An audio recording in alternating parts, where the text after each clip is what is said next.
an artist, I'm really interested in knowledge and data and what that means today and what that will possibly mean in the future, and where knowledge and where discipline is developing and growing.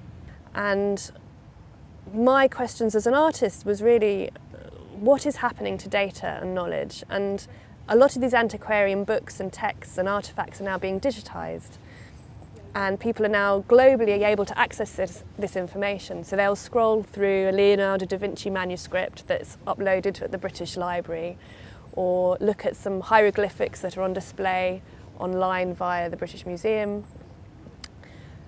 But then what happens to that artefact? What is the value of that original artefact if everyone is engaging with this digitally? And it crossed my mind that actually these artefacts are full of other data, scientific data, that could bear some knowledge and a glimmer of the past. Working in the intersection of art and science and being very interested in that transition that occurred from art to science, so material science has moved away from what was the artistic domain, for example. How could we sum up all of this investigative practice and sort of rethinking about the value of the artefact using a single copy, which was Ovid's Metamorphosis, which seemed a perfect analogy for this kind of inquiry, because in itself, the text itself is about transformation and change. I'm interested in perhaps sort of the potentiality of it holding some of the DNA that is associated with its use over the last 300 years.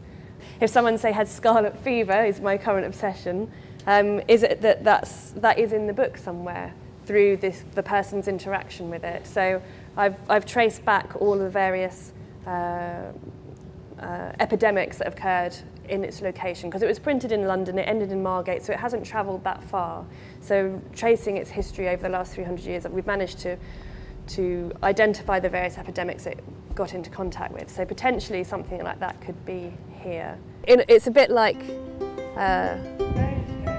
when writing is hidden, or you hear in tales where people have written using invisible ink.